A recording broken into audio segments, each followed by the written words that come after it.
Garcia. Lucas Garcia, 1-2 reușit cu Achim. Garcia respinge totuși Sucala. Dacă n-a mai avut suflu, n-a avut putere să trimită o pasă mai puternică, Lucas Garcia centrează acum cu dreptul, tot Sucala respinge. Șansă de contraatac pentru roșii-albaștri, să vedem dacă va iuți Gheorghevski.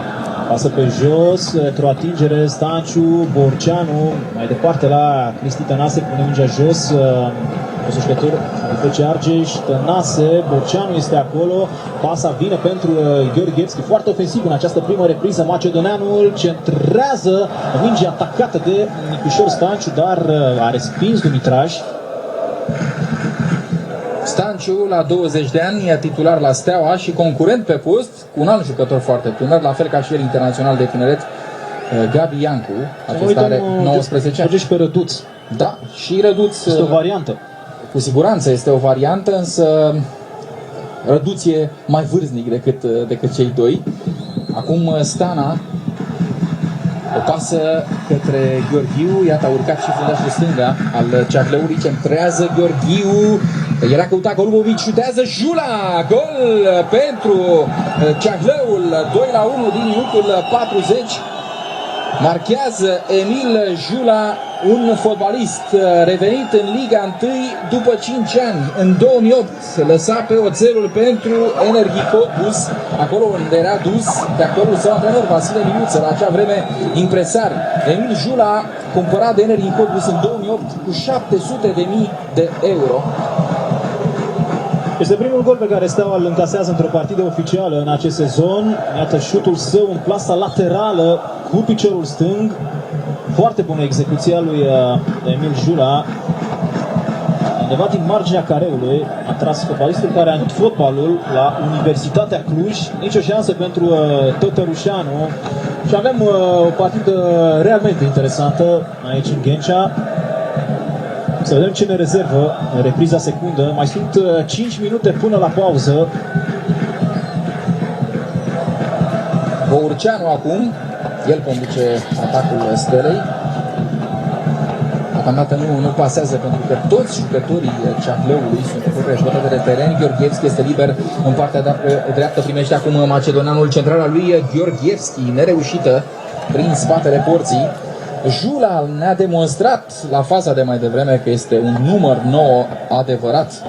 Adică are și 9 pe tricou, dar are și profilul atacantului de careu.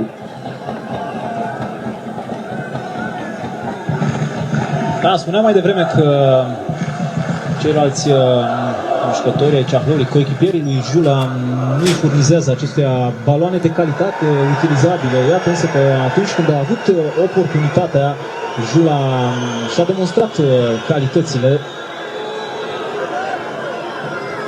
Tot pentru el această minge, duel între Jula și Gheorghevski, 1,92 m măsoară atacantul Ceahlăului.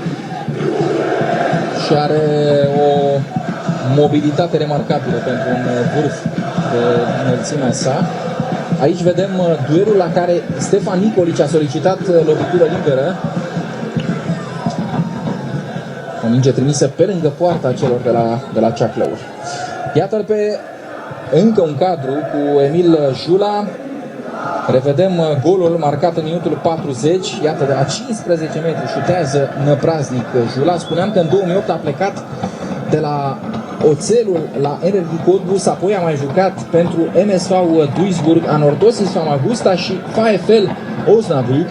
La 33 de ani a revenit în Liga 1 și, zic eu, mai are multe de spus, cunoscându-l din perioada petrecută la oțelul Galați.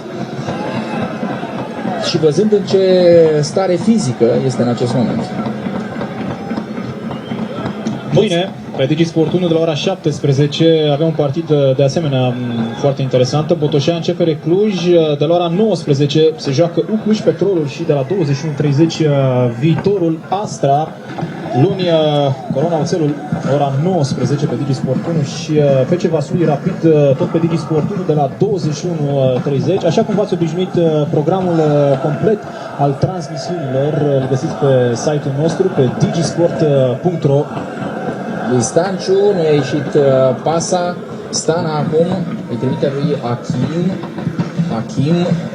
Pasă pentru Golubovic, în dreapta a sprintat Dumitraș, să vedem centrarea fundașului Ceahleului, îl caută până la urmă pe Lucas, centrează în forță argentinianul, minge este respinsă de Gheorghevski. Gheorghiu acum, centrare pentru Jula, Tătărușanu este atent și iese la momentul oportun. Foarte bine anticipat Marc, îl vede și pe Tătărușanu, Marc, minge peste poartă, aproape de un super gol, fundașul Ceahlăului. Internațional de tineret, Andrei Marc, spuneam că este fiul fostului jucător al nemțenilor, Ovidiu Marc. Ei bine, acesta a fost în teren contra Stelei atunci când Ceahlăul a obținut primul punct contra roșalbaștilor pe terenul Stelei. Încă un lucru foarte interesant despre Andrei Marc, este cel mai tânăr jucător în Liga 1 din istoria Ceahlăului. A debutat în prima ligă în tricoul nemțenilor la 16 ani și 5 luni.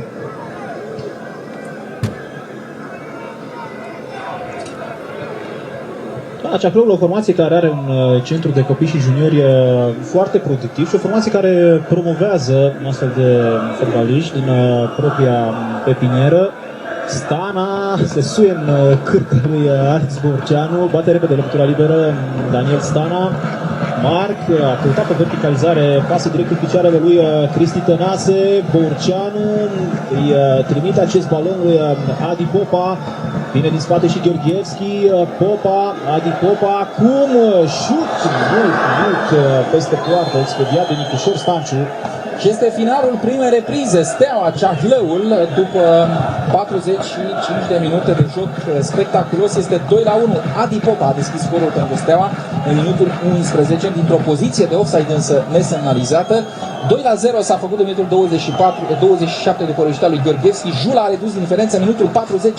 Cu siguranță, repriza secundă va fi una foarte, foarte interesantă și sperăm noi la fel de spectaculoasă. În pauză este Fanati Show, așteaptă Horia Ivanovici, Cornel Dinu, Marius Mitran și Andrei Bochin.